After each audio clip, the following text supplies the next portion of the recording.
Ladies and gentlemen, it is time for the main event. We're going to introduce first the Prose team, and since they are technically the away team, this is Poetry's home field advantage. Starting, and I'm just going to do this based on what I can remember. Introducing first, as I announce you, please take the stage and take a seat. Prose, you're going to be sitting over here. Poetry, you're going to be sitting over here. First off, 2015, There Will Be Madness Flash Fiction Slam runner-up, Stacy, Barton.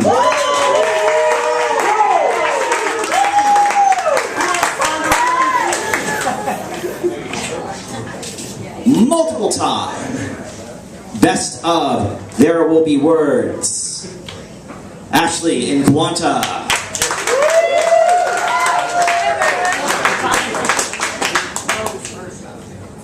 The 2012 There Will Be Madness Flash Fiction Slam champion, Trevor, Fraser. Hey, now we need a little more prose action here. 2014 There Will Be Madness Flash Fiction Slam champion, Jared, Silvia.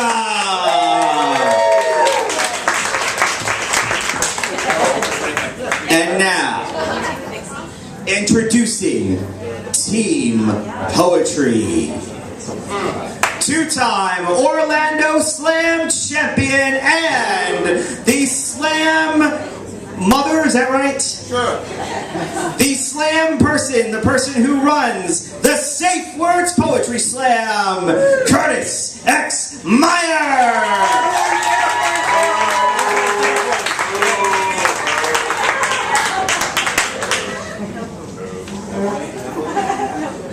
Safe Words Grand Slam runner-up and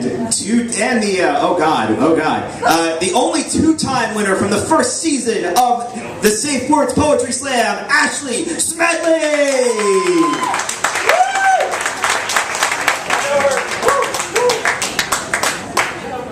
That's infidels. Our next person representing Team Poetry, he is one of the members of Orlando's Slam team that's going to the National Poetry Slam, Team Olympus, Joe XO!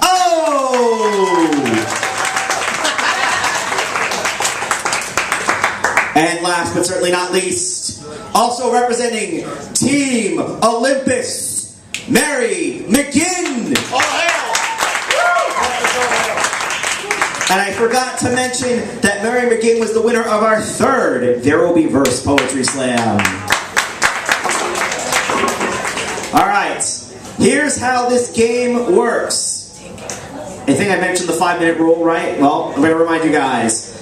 Here are the rules, just to remind you guys. There is a 5-minute time limit.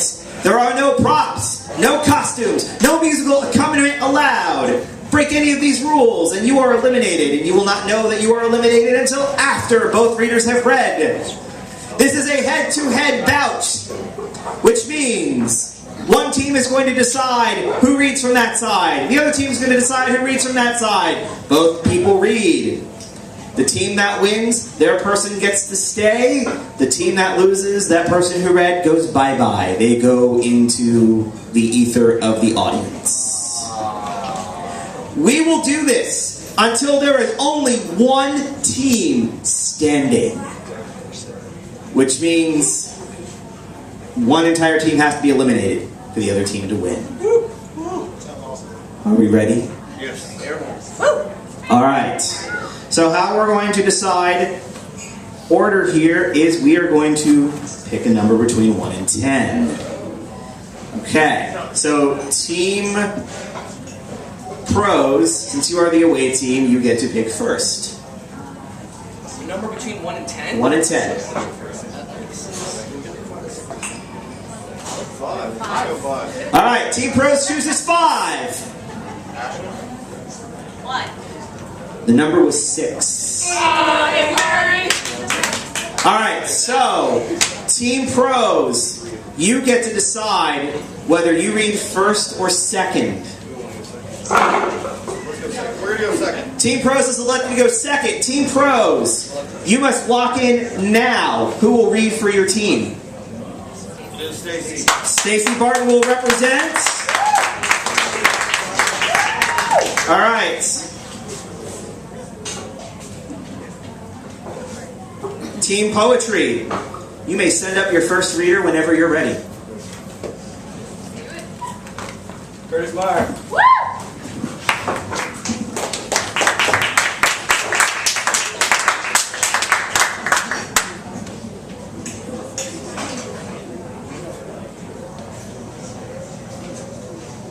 There's a pair of female food critics. Rather than what you call professional tasters, you've heard of musicians with trained ears. These women have trained tongues, so much so that if you gave them a glass of wine, they would tell you the year in the bottle, the type of grape, the location of the vineyard, all the way down to the wood in the barrel. There is a man who can tell at a glance whether their couple have a future together. Volume shows degrees of defensiveness, a raised eyebrow hidden contempt. My best friend and I can identify hip-hop producers within seconds, distinguish the difference between a Neptune synth line and a Timberland drum pattern. When I told a friend about the two tasters, he said, they need to get a life. People who need to get a life always have an exclusive skill that is their life, be it writing poetry or, I don't know, speaking Klingon. When the two tasters eat food they like, their reaction is almost sexual. Drawing attention to themselves in public restaurants, these women don't eat food, they dream food. Their tongues train for years. Food is their life. When you see me at poetry slams, snapping my fingers, gasping at lines, it's a reflex. I can tell you your influences. You hear John Mayer, I hear Sting between measures. I don't hear you, I hear echoes from your vineyard. I don't write or perform, I think, dream, live poetry, complement my imagery, and realize I've honed my skills studying my idols. For years, the dark secret of the music industry was auto-tune. Producers affectionately call it turd polishing, the process of using software to pitch up vocals. Some of us have to study to become experts, professionals, freaks. I realized I was unique when I could hear auto-tune on the radio. I realized I was a freak when I discovered eye synesthesia, the mental disorder that interprets sounds and sensations as colors. Neptune songs are typically orange. Troy Cunio's poems are shades of green. We all experience synesthesia at some point in our life. It's called an orgasm. Coca-Cola lost the Pepsi challenge because it was based on a sip test, whereas the ingredients in Pepsi floated to the top, those in Coke dissipate throughout the can. The two tasters would never be fooled by this. What's the difference between a sip and quenching one's thirst? Is the difference between a one-night stand and true love. Lust at first sight and waking up to your best friend on your 50th anniversary. Is the difference between auto-tune and live opera, between Kesha and Adele. Don't get a life, get a skill. Perfected, it becomes an art, becomes a force, becomes your life, be it writing poetry or love. Ray Charles can pick out flat notes from entire orchestras. Don't wait till you lose the sense to make sense of the other four. Fuck a sixth sense. You have five you're not appreciating. Use them like it's a privilege to exist. I don't want to taste but savor, not see, observe, not hear, listen, not touch, feel, experience. I want to smell dead soldiers when I'm pumping my gas. I knew a girl who kept the lights off because she wanted her body felt like Braille. Ask your lover if they knew your birthmarks like the back of their eyelids. Give me a song that possesses like sunlight, a poem that isn't afraid to baptize. I want to know love is more than a glorified version of the Pepsi challenge. A lover will break me open like a pomegranate, wear my skin as sanctuary, tell at a glance that I'm being sincere. When they tell her to get a life, she'll say, thanks, I already found him. Someone who will take me to normal. I want a woman who will eat me alive, swallow my heart, swish me around between her teeth and gum, tell me everything about myself. All the way down to the barrel they poured me out of.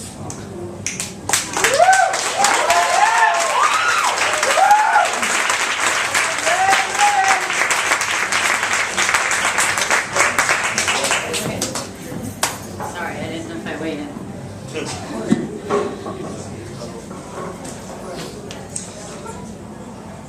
Venus rising. She tipped her head and wondered if anyone in the crowded room noticed that the world had slipped on its side, gliding away from the sun. She shivered at the sudden coolness. It was her way to notice the light of things, the gravity, the turn, the unseen.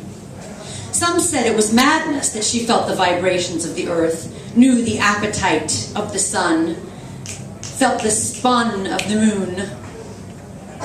This night she swept through the gallery, past artists and patrons, waving off their advances, their many shades of black making them a singular shadow, a rude eclipse. At last she came to the prized piece that had corrupted her orbit. She drew the tail of her white gown, gauze around her like a comet, wept until the frail fabric wilted in her hands. A blank canvas stood before, an emperor with no clothes, grayed under a cone of light. Touted for his bravery to paint nothing, the artist had done nothing. And this nothing was the year's most promising art. She turned, let loose her lace, and fled. It followed her in a cloud through heaps of snow. The crowd parted as she passed. At the door, her pale figure stared back at her from the dark glass. Nothing was behind her. She slipped into the street and the smell of Manhattan. A neon sign flashed, vacancy. A woman in red looked up. Her feet left their shoes at the door and she followed the pavement by the feel of skin on stone, spilling moonlight as she passed, like a bleeding angel, back to her flat. Barely through the door, she stepped out of her gown, left the virgin gauze in a heap on the floor. Grasping tubes of oil and turpentine, she made a palette of the floorboards, mixing cadmium red, yellow ochre, burnt sienna. Then, like a supernova, she painted the walls with her body, framing her window in flames, licking every portion of nothing with her breasts, her thighs, her passion.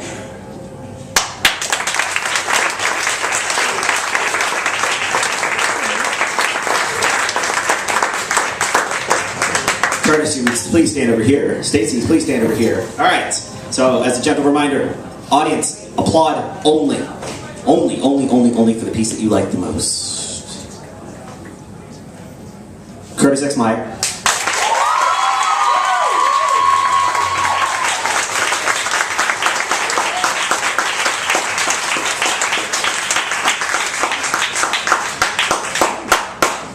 Stacy Barton.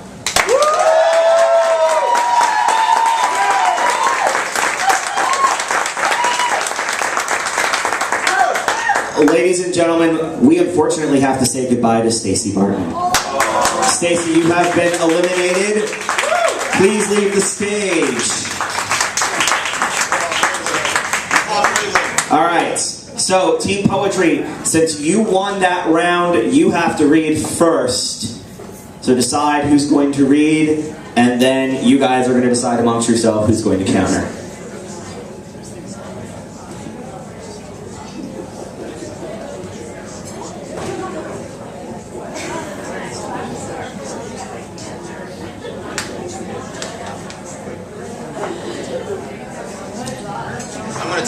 You're going to tag out.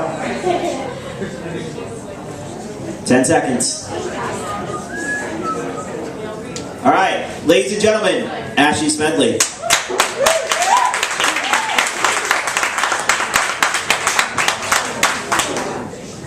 Don't be nice. Let's go.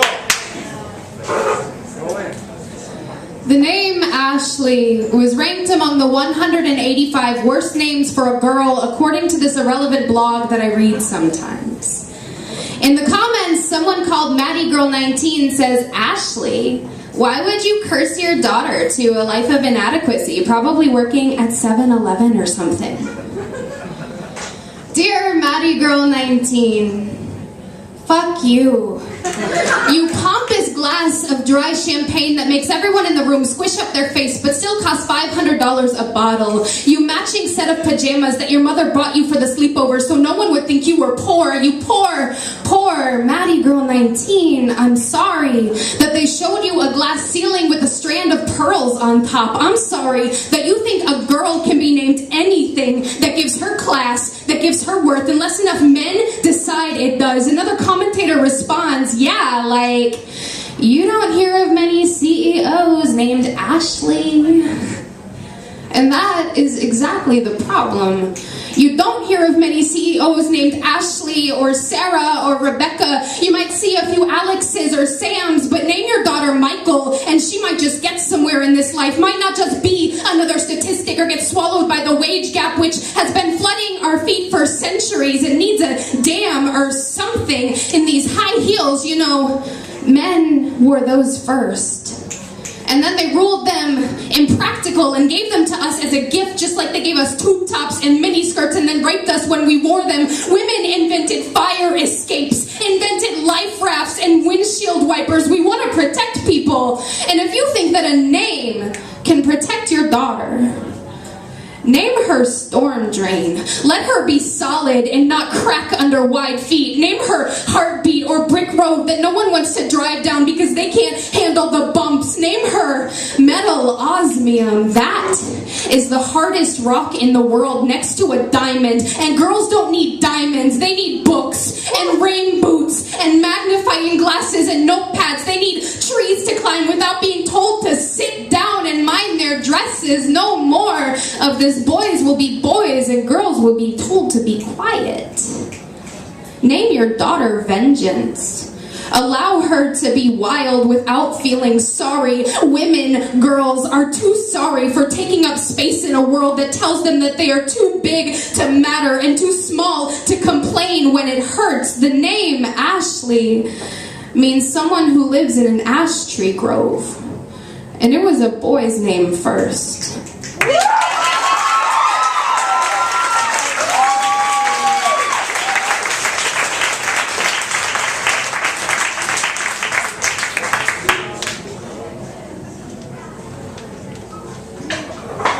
I really love that because mine is Ashley too. And it's hot here.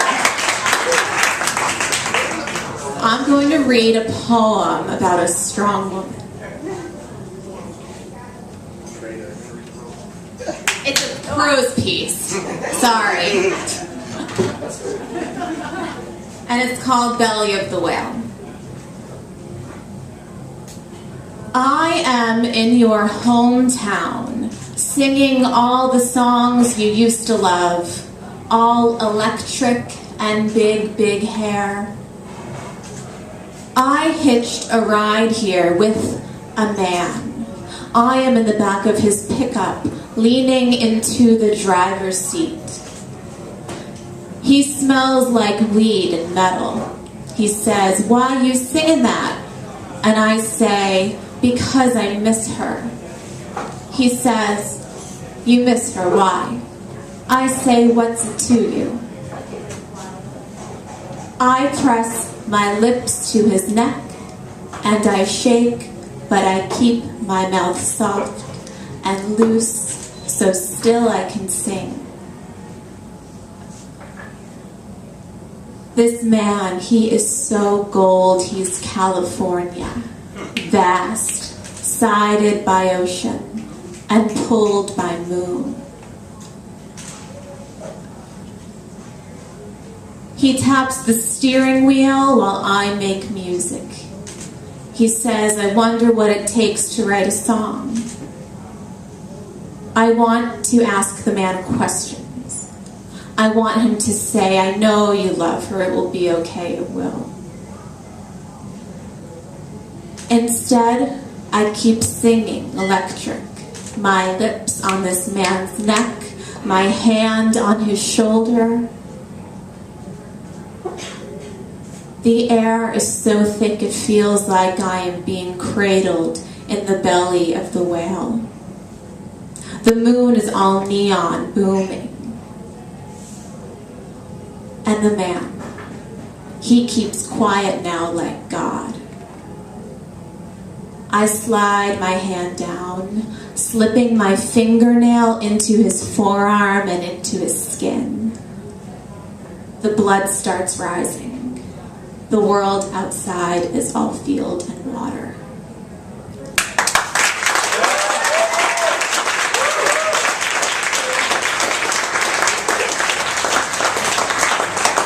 Ashley, Ashley Smedley over here, Ashley Inguanta over here. There were two Ashleys, and now there will only be one on stage. Which I didn't even realize that. Think about that. It's like highlighter. There can only be one Ashley. All right. Again, applaud for the piece that you think, or sorry, that you like the most. Ashley Smedley.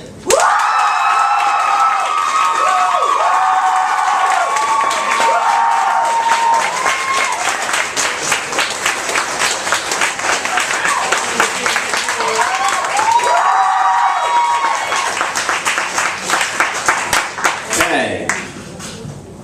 Ashley Inguanta.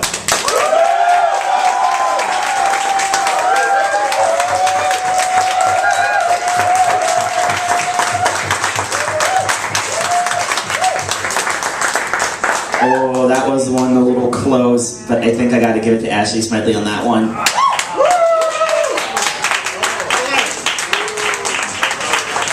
Give it up to Ashley Inguanta, y'all. Ashley, thank you so much. But you are eliminated. All right. It is. We got two flash fiction writers left versus a full cadre of poets. So, poets, I need a decision from you, please, now. You're staying in. Ashley Smedley staying in.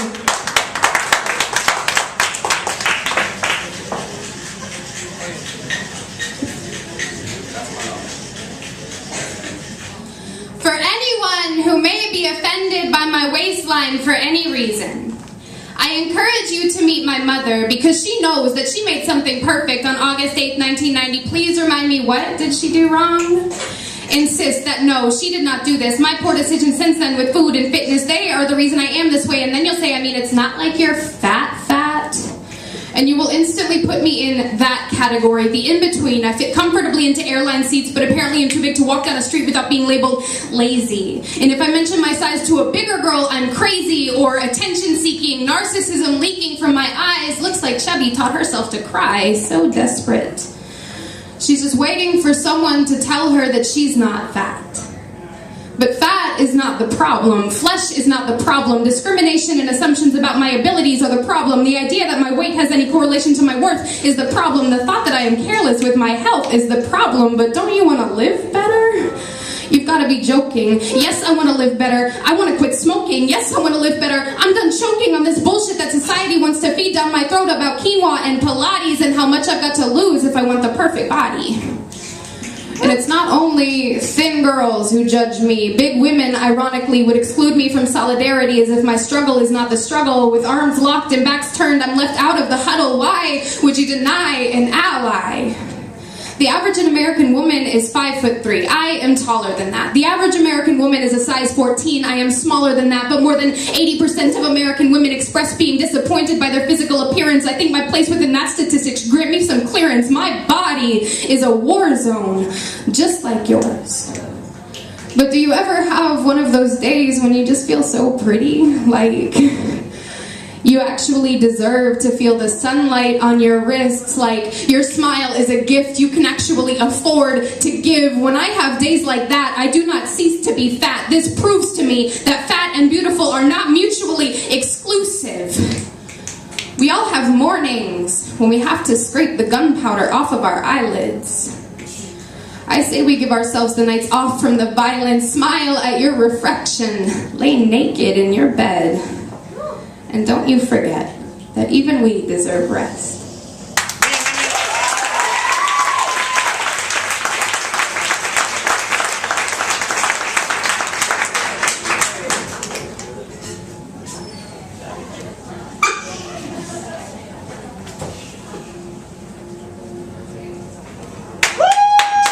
Thank you for bringing the beer.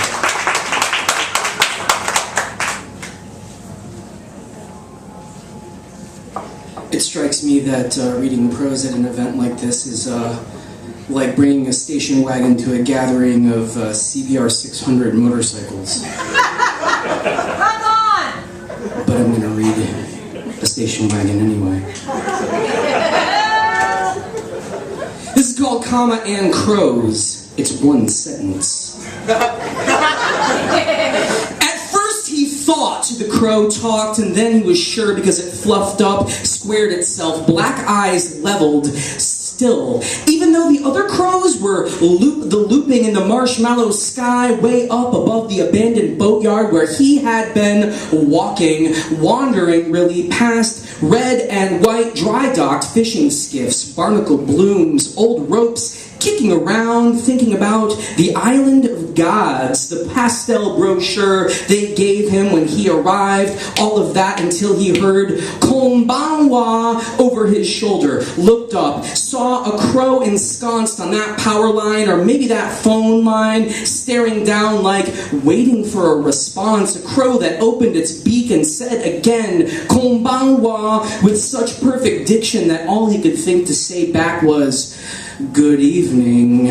And the crow just kept talking in his mind all night, so much that he emailed that cute writer he met who published that magazine about crows called Prose with an apostrophe S.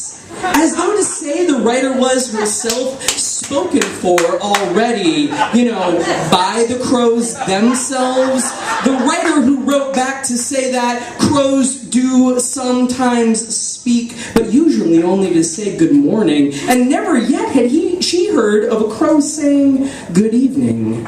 And in the video, she attached a crow plumped up on a wooden fence, round on the sides, high in the middle, said, Ohio, Ohio, and it was morning, orange peel sun riding the high blue, and he had not slept, could not sleep in his borrowed pajamas, but had found these papers online about the phenomena of talking crows, called The Office of that ornithologist who wrote them, the ornithologist who said, this just happens sometimes.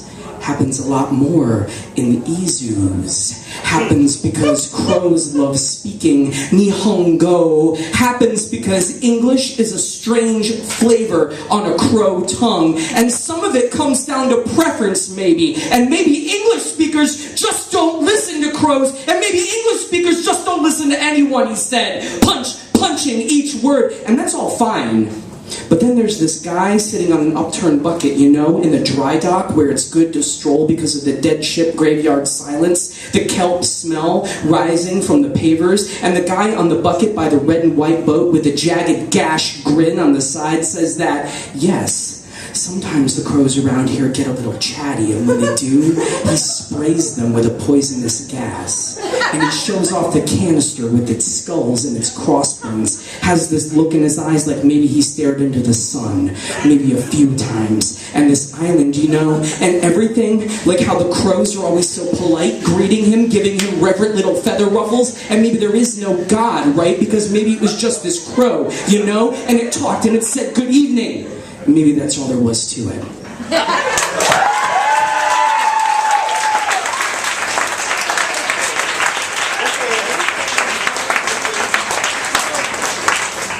All right, here we go. Ashley Smedley.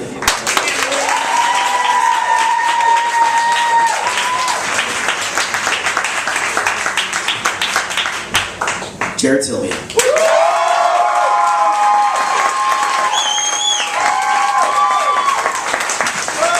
Ladies and gentlemen, we have to say goodbye to Ashley Smedley. Give it up to Ashley Smedley. All right, it's 3 left on poetry, 2 left on prose. It's time to read. Jared is tagging in Trevor Fraser.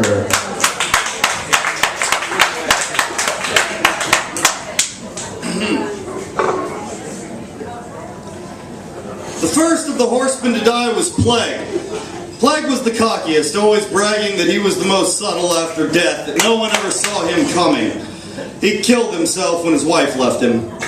The other 3 wept in the front row of his funeral. There was a bit of surprise on everyone's part, especially Famine's, that Famine had not gone first. He'd been drinking for about 6 months and eating maybe every other day since his last breakup. He was the quietest at the wake, even quieter than War, who normally hung to the background, but who was now engaged in an earnest question of why with a girl who had spent a lot of time sucking Plague's dick. Why would he do it, repeated War, sloshing his Guinness onto the coaster. I don't know, the girl said, shaking her head and keeping one eye on War's lap. It's just too sad. The wake packed the same bar they had used for Plague's wedding reception. Famine thought that was in poor taste. Think of it this way, said the bartender. How much worse could his luck possibly get?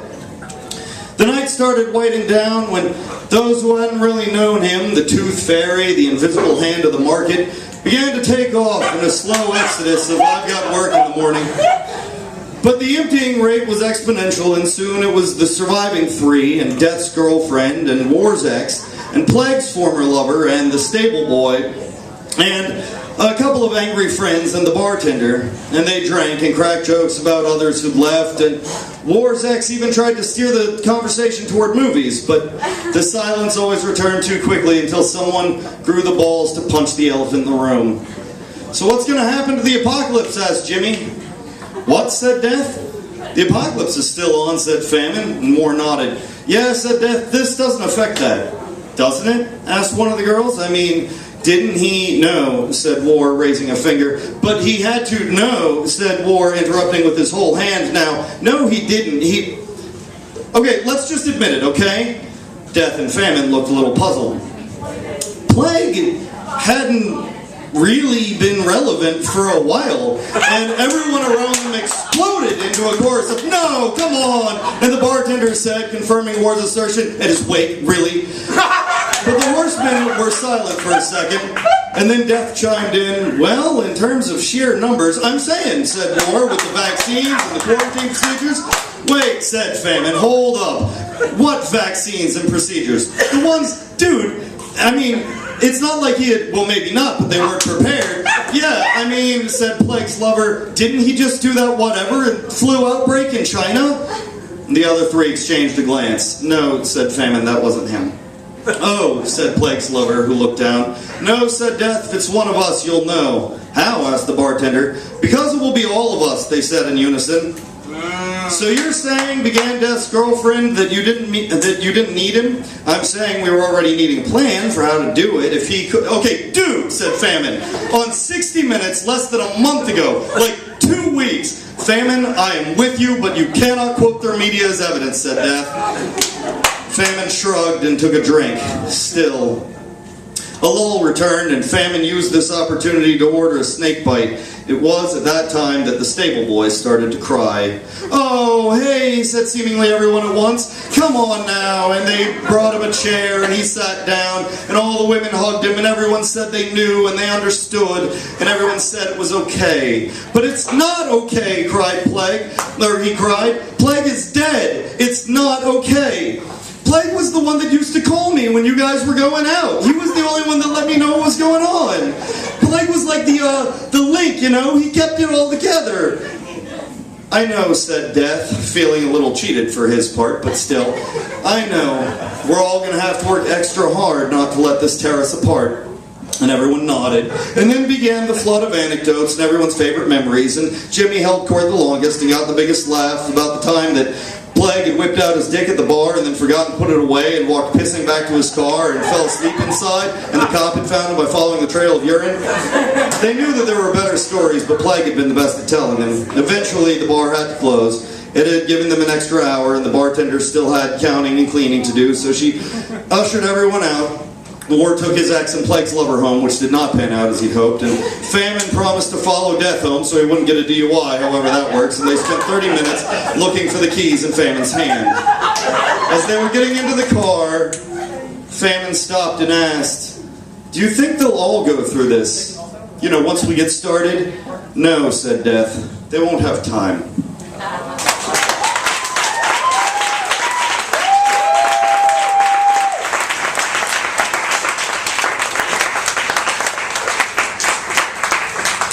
Nice.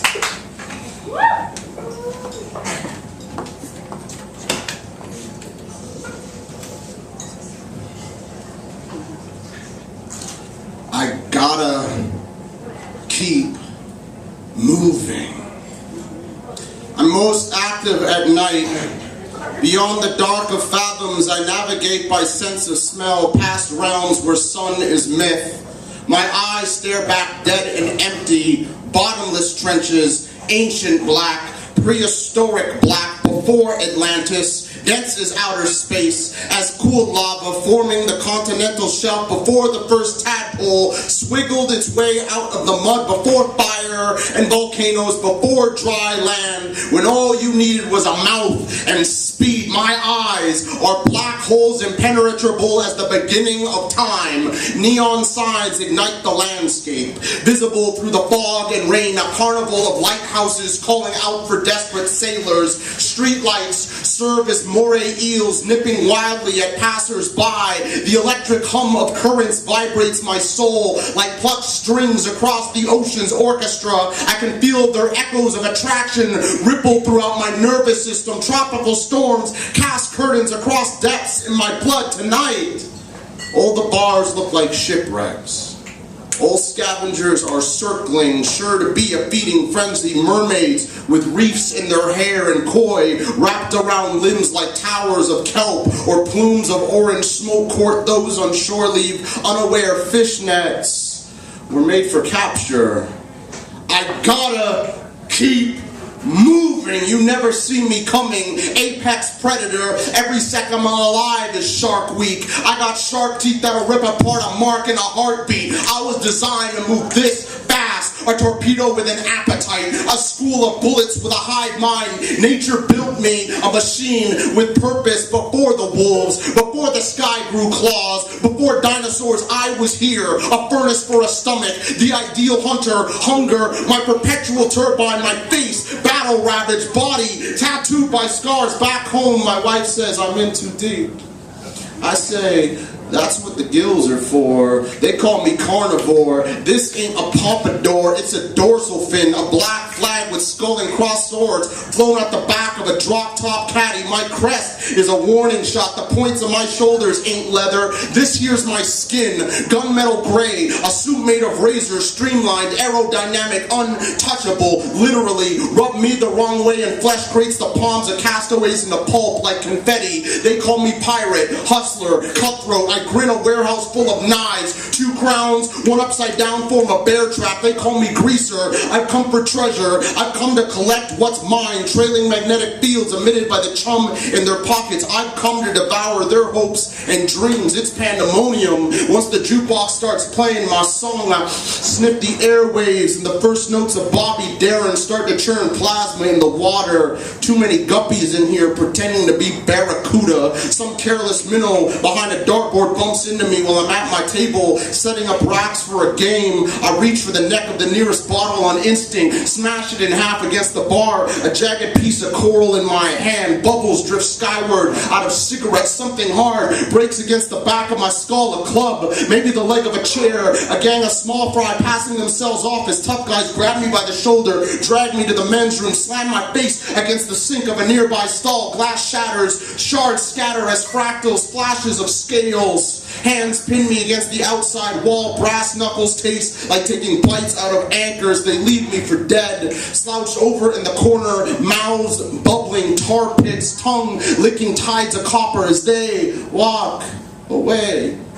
Nose broken, eyes split open, wounds deep enough to bruise skeleton. Dizzy, I vomit up a mound of pearls. Enough marbles to fill a chalice. Piles gather in burgundy puddles. My head rises. Goons look back in horror, pulled by the gravity of my whirlpool. Laughter, I stand up, regain composure. The abyss now dripping crimson ooze. Pupils grow wide with fear. My good eye starts swelling with ink clouds. The crowd all fumble backwards. A fence of arrowheads flips forward, rotating from behind gums. Pool cues drop like spear guns out the hands of divers abandoning their haul. Billiard balls follow in the fall to the pool hall ground, clacking like shells on concrete. I lurch forward, pick up a fallen cue, snap into a pair of ship masks over my knee like my small boys. I got 3 more where that came from. Anxious seal colonies rush for the door. They call me con, grifter, bottom feeder. They say, Mom, monster, behemoth, leviathan. My name is Pool Shark. My eyes are 8 balls, black enough to steal light from the sun, glossy enough to reflect back all your screams. Out here, it's eat or get eaten. Hunger is my only battery. Out here, it's sink or swim. I gotta keep moving.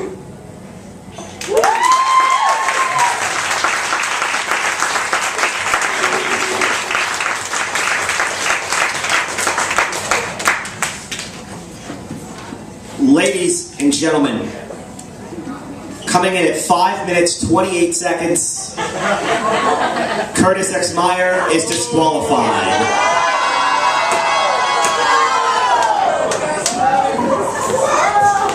Ladies and gentlemen, give it up to Curtis X Meyer.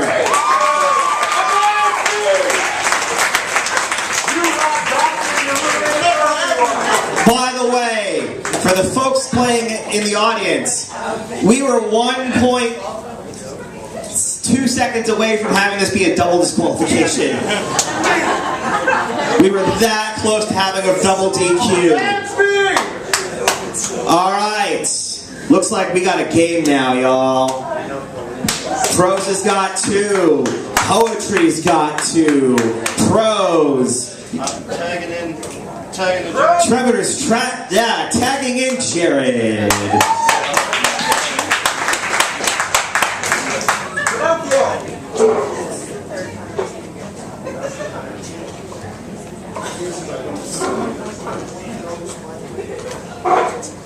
I think Trevor needs a beer.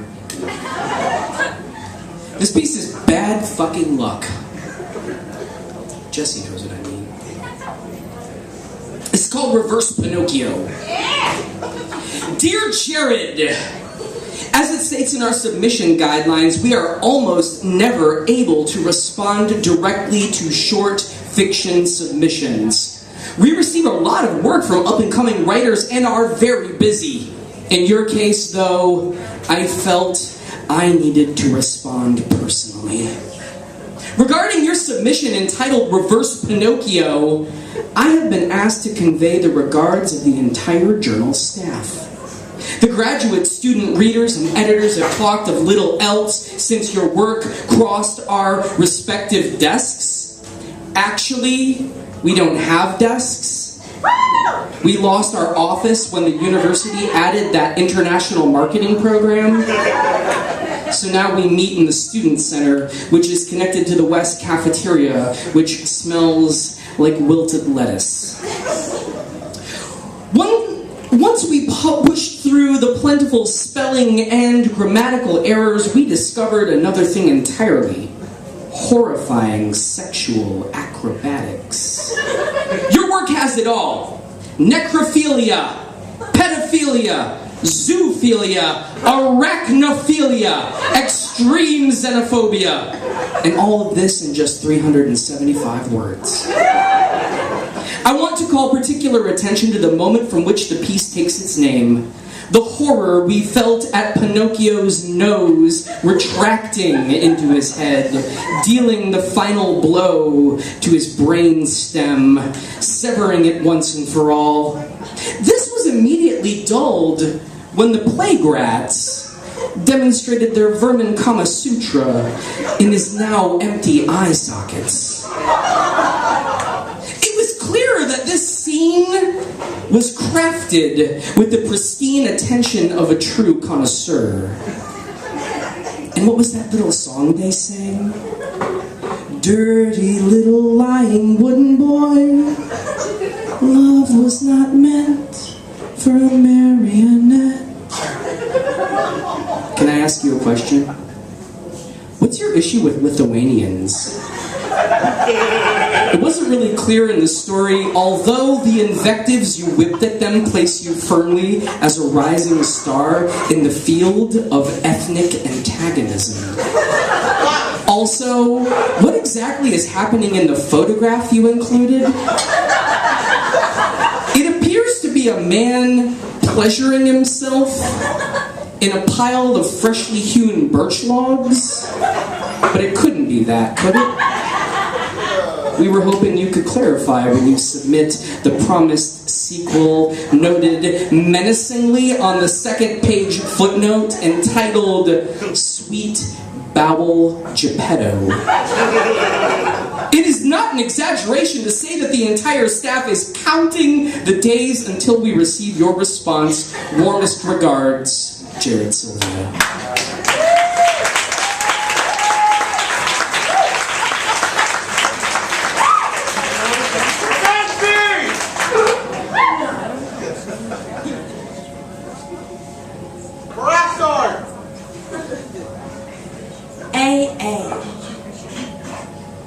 Hello, my name is Mary, and I drink whiskey on the rocks. Far too much and far too often, but I find it softens the sharp corners of my vision. That when I drink it, every moment is not in need of a revision, that I do not seek permission to say what I want. I drink whiskey because it loosens my tongue and not my belt. And even when I'm sloppy, I slosh around my soul and not my sex. Don't cry about my ex, but look to the future with a swallow and a sigh. I drink whiskey because I like things that get better with age. I drink whiskey because my favorite tree is oak. I drink whiskey because I want my soul to soak in something that will preserve it, but I don't need formaldehyde or all the chemicals that hide on the grocery store shelf. I want to preserve myself, not stop aging altogether.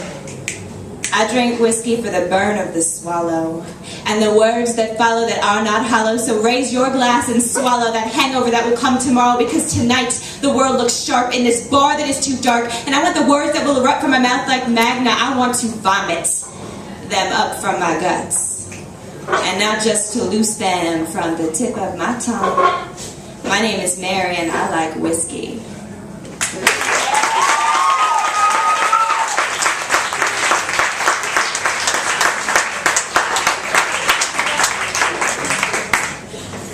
All right. Tell me what you all thought of Jared.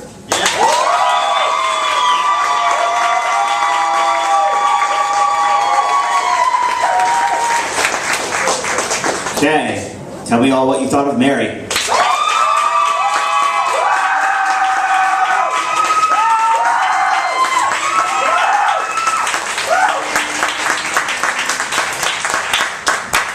That one was a little too close to call. We're going to try this again.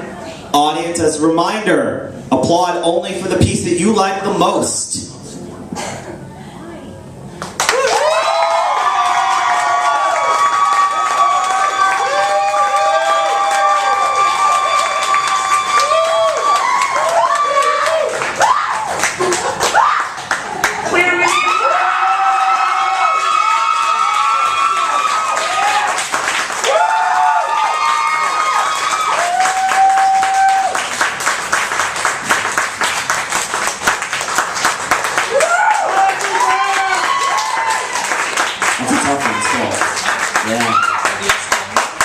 What's that?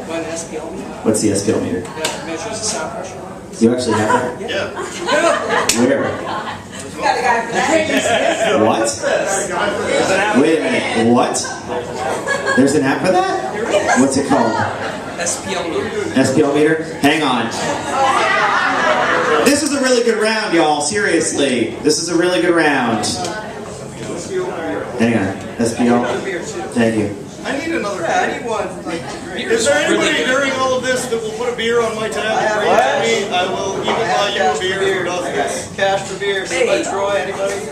A beer? I'll give you money. What? I'm all the games. Can you give me a beer? Hang on, y'all. I'll pay you. I can throw money at you. I have technology. That's awesome.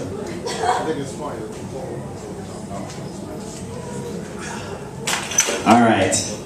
I mean, the tiebreaker could be we make them race on these little fuckers, and I'll do it. I do that, man! Really tiny legs. all right, hold on. All right, let's start this again one more time. I am now. Jared.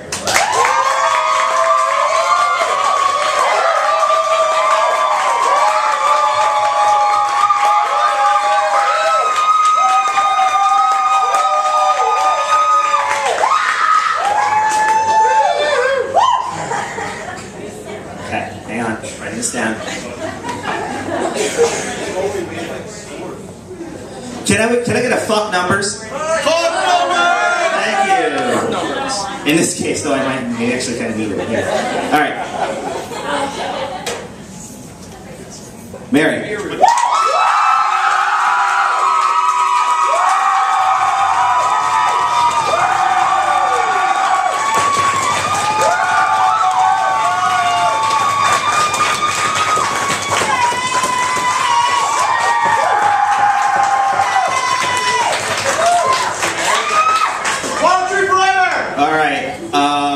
Jared, thank you for telling me about that app, and it's because of that app, my friend, that you were eliminated. Give it up for Jared, Silvia.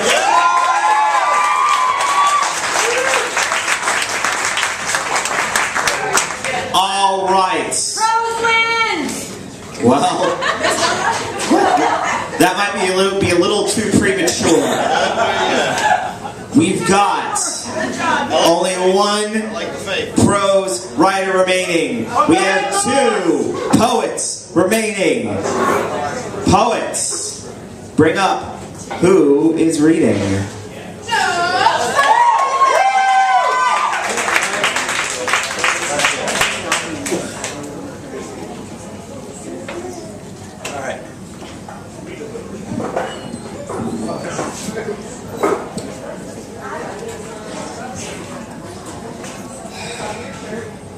Sexy. You're talking about love. I know what love is. Do you know what love is? No. What's love? Love is... Tell us. Love is a paper plate or a napkin. Something I leave out around casual company, a one-time use utensil. Love is not a fancy vase used for special occasions. Love is not something I keep hidden deep within my kitchen cabinets. Love is not my grandmother's good china. I've never seen my grandmother's good china. But I have seen 2 paper plates stick together next to a red Solo cup with a cracked rim. I've been ketchup left in the packet. I've been ants at someone else's picnic. I've been blades of grass that grew up through old abandoned blankets when I decided not to depart. There will always be a plastic knife chiseling away at the cold steak's thick gristle, no matter the pile of handles before him. Love will always have cuts and stains. You cannot keep love safe in a basket full of all of your empty eggshells. Passion is a propane tank that leaks a little. The barbecue sauce on your shirt is beautiful tonight. This is an invitation to dinner. We will sit outside under the shade of trees yet to be chopped. Future paper plates and napkins for us to write notes upon. Things to be thrown away after. Thank you.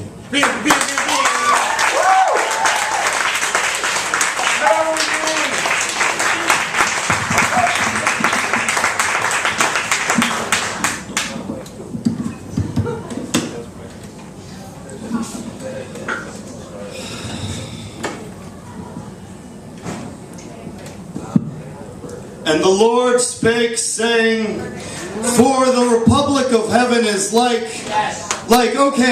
say there's some chick, right? And she wants to enter the dating scene and says, I don't want to get pregnant, I better rub the shrine of sperm blocking. And there are the monks who are tasked with polishing the shrine, and they say, well, shrine polish ain't free, you know, so it'll be $20 to rub for a month. And the chick is like, I don't have that. Most of my money goes to the for-profit council who stands between me and my medical care, but maybe the council would be willing to pay for me to rub, and the council agrees because letting her rub the shrine saves them like $1 gazillion in the long run, and that money is all that they are legally required to care about. But then these assholes, who the chick had no plan on dating in the first place, go, whoa, hold up. Some of my tax money goes toward not assassinating members of the council on the Shrine of Monks, or that chick. And I believe inconsistently with the literal translation of shit patriarchal warmongering scientifically ignorant caveman said. And one sect of caveman worshippers has found a passage that, while not mentioning the shrine, says something that almost sounds like don't block sperm, and thus I am directly subsidizing not killing people who disagree with my baseless beliefs, and I shouldn't have to do that. So no, the council can't cover that. This is about my religion's freedom to patronize all women, even if I am one, in regards to their biological functions, not about me hating women. And because they are bored, the news media treats this as a serious concern. And very few of them point out that even if this wasn't a farcical stretch to call this subsidizing, that the caveman worshippers don't pay taxes on caveman worshipping money anyway. But the chick asks, what am I supposed to do? And the assholes say, don't have sex. And she's like, but it's a biological imperative, plus I like it. Plus, what the hell is it to you? And the assholes go, wait, no, hear us out. You can have sex after you've made a firm financial commitment to live with one guy, regardless of how long you've known him, and then you perform a cost-benefit analysis to make sure you have enough money to raise a child in a modern household, and if you're still in the black, go ahead and have sex anyway, as much as you want, as long as it always makes a baby. And she's all, well, you guys can run that way if you want to, but given the proven effectiveness of the shrine, I'm not one who worships the cavemen, or at least I don't think that that's what they said about this, so I'm gonna fucking rub. And the assholes say, nope, religious freedom.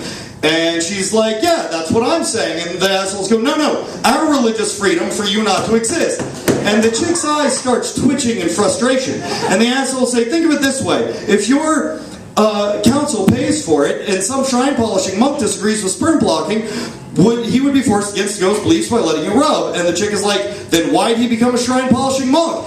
And they're like, the hypothetical monk is like to help people. And in the meantime, some other girl comes running up, bruised and fragile and tragic, and in her desperation cries, there is no metaphor for me. I am 14, and I have been raped, and having my baby will kill me. What can I do? And there was silence in the Republic of Heaven.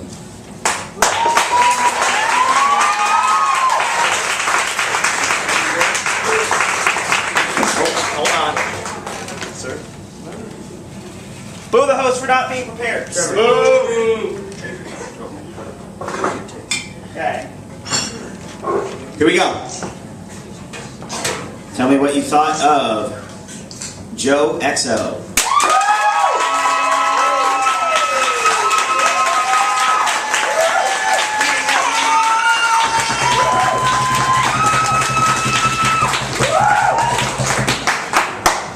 Tell me what you thought of Trevor.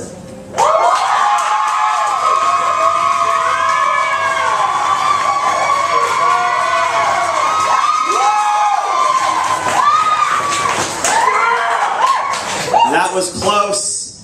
I'm sorry, Joe XO. You have been eliminated. Oh! Yeah.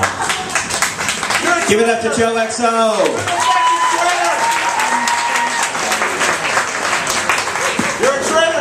Holy shit, y'all. Holy shit. It has come down to this. This is the final round of the Clash of the Word Titans. The winner of this round wins the entire match, the entire bout for their team. Ladies and gentlemen, starting the final round, Trevor Fraser.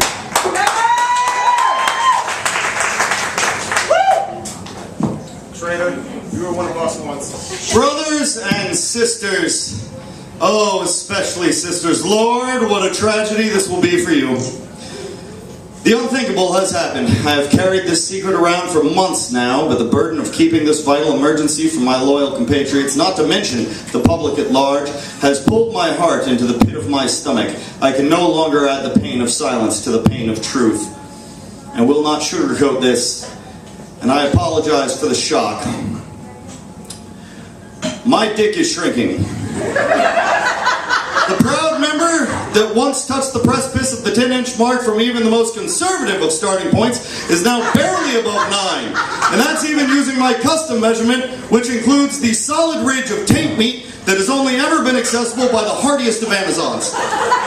Both of my hands, stacked on top of each other, wrapped around the shaft, leave a mere ½ an inch before the edge of the frenum, stretching only a couple inches itself before the head.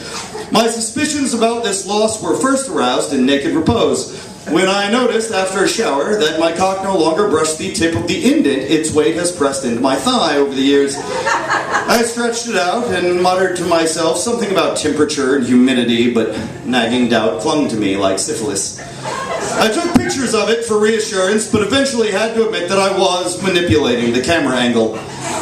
My next clue came while making love to my wife, when I failed to, in any position, elicit the little cha-ching noise that sounds when one presses the secret button in the back of the cervix. This was so disappointed me that I was incapable of achieving climax and spent the next 6 hours with dick hard in frustration, plowing her at every pace, rhythm, and angle, satisfying her into a quivering, sweaty, and lusty mass again and again, but leaving me only empty and terrified of the years to come like this. Finally, curiosity could no longer be sated by denial. I grabbed every available measuring tool at all surrounding hardware stores and art supply stores and set out to prove that I was imagining my deficit. Sadly, every ruler and compass and laser-guided plank sizer read somewhere between 9 and 9 1/4, with one actually... well, it's too awful to see in print again. Even converting it to centimeters, then millimeters failed to cheer me up. One silver lining, the unit has seemed to have increased in girth by a solid inch of diameter, almost 2 at the base of the head, but what woman is pleased by a rock-hard tool stretching her open, massaging her tight walls as it glides inside, only to stop at the laughable distance of 9 inches? That's barely enough for the lower shaft to press against the clitoris, while the head reaches only the, traditional G-spot. Yet, the news gets even worse. I have discovered no hint of a cause. A dastardly plot by a jealous and emerging economy looking to rob our women of orgasms? Some form of anti-cancer? What void is my life disappearing into? What succubus is consuming me during our encounter? What technology has gone terribly awry? No possibility can be ruled out, except for my wife's ridiculous hypothesis that I'm getting fat. The impacts of this development, destruction more like it, cannot be overstated. Obviously, I will no longer be indistinguishable in a lineup of nude Congolese males to a blindfolded woman working her way down the line by touch. And I will have to suspend my trials in performing non-invasive appendectomies and tonsillectomies. My ability to use my dick as an alien contacting obelisk or a launching pad for aspiring starlets still needs further review. Needless to say, this matter has my full attention. My efforts shall be tireless, and so should yours be. Anyone who believes they possess an orifice capable of creating a strong enough vacuum to return my glory, then your nation, your honor, and your very species demand that you present said orifice with great haste, and preferably after dancing around a little. I will be available for all attempted remedies at any time, though I will need at least a 20-minute nap between tries. Please do not let this news darken your purview. With strength, with determination, and with a bit of luck, we shall all come through this together. Thank you. Mary will win.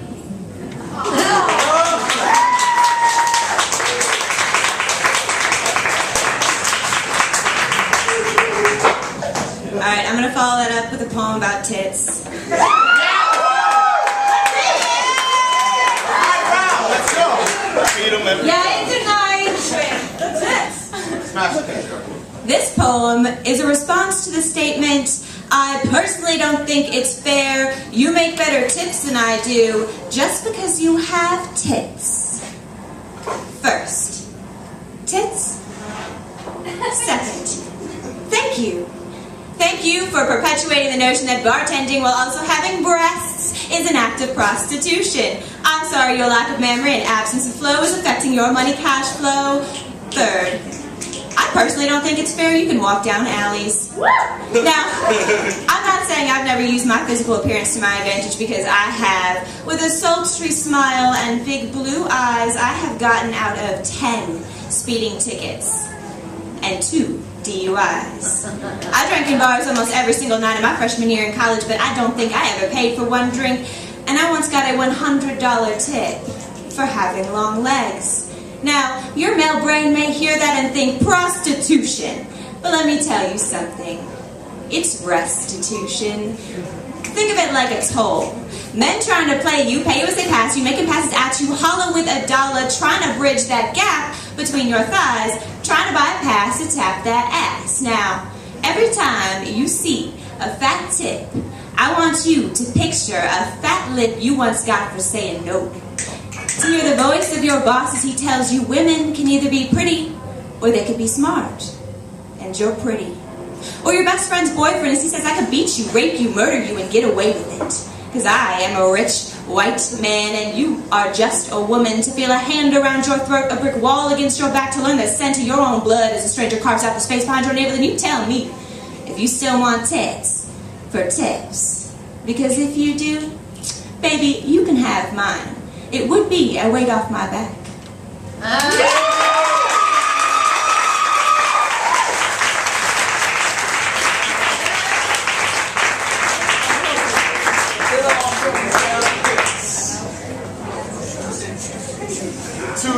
All right, ladies and gentlemen, this is it.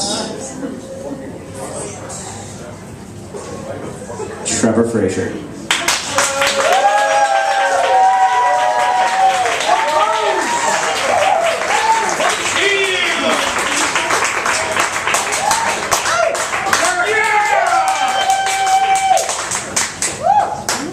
Okay.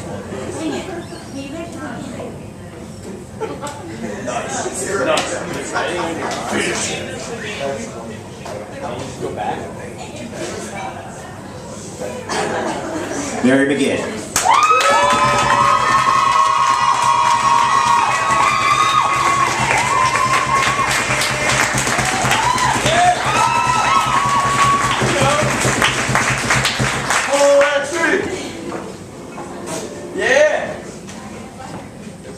First off, before we announce the results, let's give it up to both teams.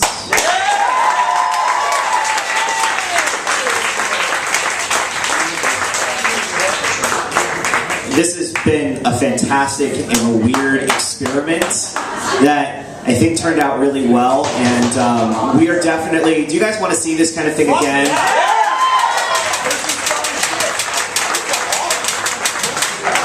So we might, maybe in July, we might do this again with the Safe Words Poetry Slam. By that point, you guys will have practiced and whatnot. And I don't know, Team Prose, do you want revenge? Oh, do you guys want revenge? Well, we've already lost, right? Well... Oh, you know what? Spoiler, motherfucker! Well, I mean, if that's the result, hypothetically, it could be, you know. No, I'm not actually. I only got one beer. That is not drunk. So this really has been. This is the first time that I've ever done anything like this, and it was awesome. Yeah.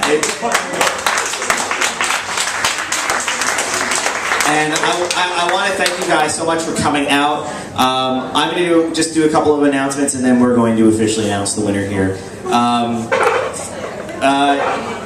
On May 3rd, we're going to be over at the locally grown Words Book Fair over at Book Market, and we will have some of the best of 2014 There Will Be Words chapbooks on sale.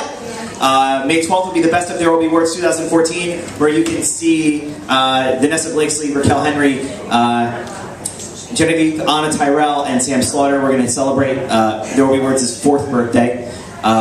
There might be cake and or pie. If someone wants to make There Will Be Words pie, I really appreciate it. But cake's a little bit easier to put together. I know. Or I'll just get a cookie cake and fuck you all both.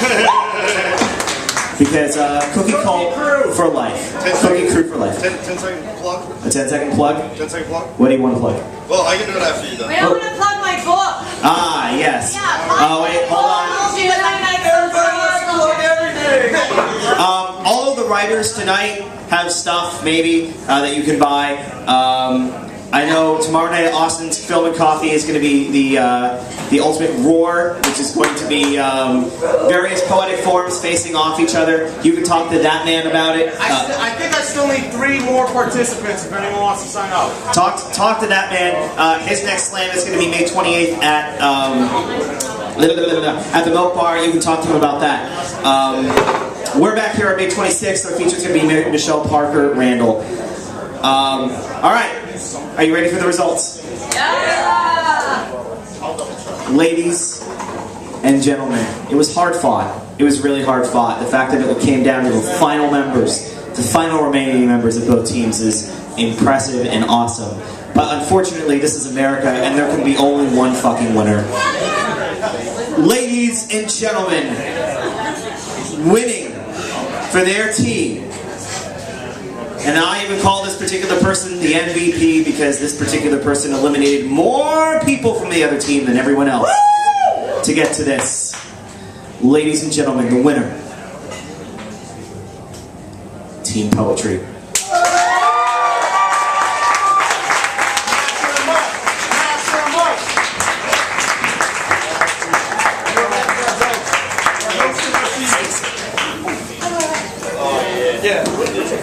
You split the...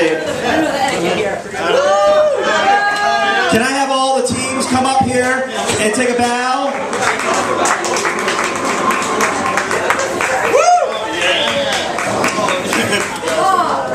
Guys, thank you all so much for coming out tonight.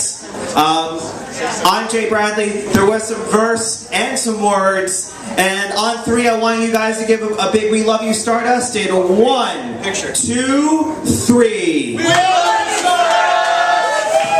Thank you guys so much for having us. We're gonna have a group photo. Okay, group photo. 1, 2, 3. Got it. Okay, thank you. Thank you all so much for coming out tonight. Have a fantastic evening.